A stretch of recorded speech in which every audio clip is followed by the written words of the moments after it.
بچوں کو کبھی بد دعا نہ دیں۔ ایک عورت کہتی ہے کہ ایک دن میں اپنے گھر کی صفائی کر رہی تھی، اتنے میں میرا بیٹا آیا اور شیشے سے ایک شاہکار تحفہ گرا دیا اور وہ ٹوٹ گیا۔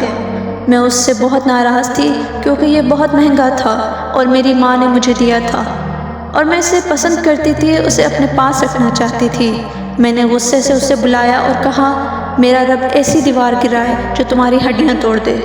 کئی سال گزر گئے اور میں اس بد دعا کو بھول گئی اور مجھے اس کی پرواہ نہیں تھی اور نہ ہی مجھے معلوم تھا کہ وہ آسمان پر چڑھ گئی ہے۔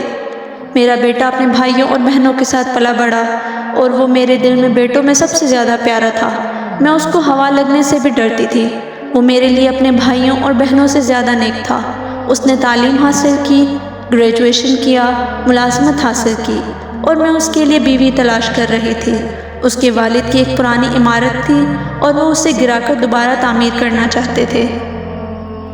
میرا بیٹا اپنے والد کے ساتھ عمارت کی طرف گیا اور مزدور مندھم کرنے کی تیاری کر رہے تھے اور اپنے کام کے درمیان میرا بیٹا اپنے والد سے دور چلا گیا اور کارکن نے اسے نوٹس نہیں کیا تو دیوار اس پر گر گئی۔ میرا بیٹا چیخا اور پھر اس کی آواز غائب ہو گئی۔ لوگ رک گئے اور سب پریشان اور خوفزدہ ہو گئے۔ انہوں نے بڑی مشکل سے اس سے دیوار ہٹائی اور ایمبولینس آئی اور اس کا جسم لے جانے کے قابل نہ رہا تھا کیونکہ وہ شیشے کی طرح گر کر ٹوٹ گیا تھا۔ تو انہوں نے اسے بڑی مشکل سے اٹھایا اور ICU میں منتقل کیا۔ جب اس کے والد نے مجھے خبر کی تو میں بے ہوش ہو گئی اور مجھے ہوش آیا تو گویا اللہ تعالیٰ نے میری آنکھوں کے سامنے وہ گھڑی بحال کر دی جس میں میں نے بچپن میں کئی سال پہلے اس کے لیے بد دعا کی تھی، اور مجھے وہ بد دعا یاد آ گئی اور میں روتی رہی یہاں تک کہ میں دوبارہ ہوش کھو بیٹھی۔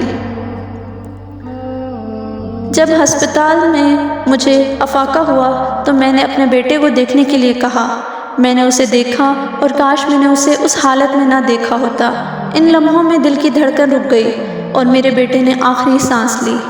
میں نے روتے ہوئے کہا، کاش وہ دوبارہ زندہ ہو جائے، گھر کے تمام شو پیس کو توڑ دے، بس میں اسے نہ کھوؤں۔ کاش میں گونگی ہو جاتی اور اس کو بد دعا نہ دیتی۔ کاش اور کاش، لیکن کاش لفظ کا وقت پورا ہو چکا تھا۔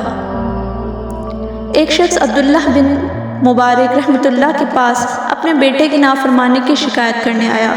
ابن مبارک نے اس سے پوچھا، کیا تم نے اس کے لیے بد دعا کی؟ اس نے کہا، ہاں۔ اس نے کہا، جاؤ، تم نے ہی اسے خراب کر دیا ہے۔ اپنے بچوں کو غصے میں بد دعا کرنے میں جلدی نہ کریں۔ شیطان مردود سے اللہ کی پناہ مانگے، اپنی زبانوں سے وعدہ کریں کہ وہ اپنے بچوں کے لیے کامیابی اور رہنمائی کے لیے دعا کریں، ان کو بد دعا نہ دیں، اور جب بھی آپ اپنے بچوں کو خوش ہوتے اور کھیلتے ہوئے پائیں تو ان کے لیے یہ دعا مانگے، اے اللہ، میں تجھ سے دعا کرتا ہوں کہ انہیں جنت میں خوش رکھنا جیسا کہ تو نے انہیں دنیا میں خوش رکھا ہے۔ آمین۔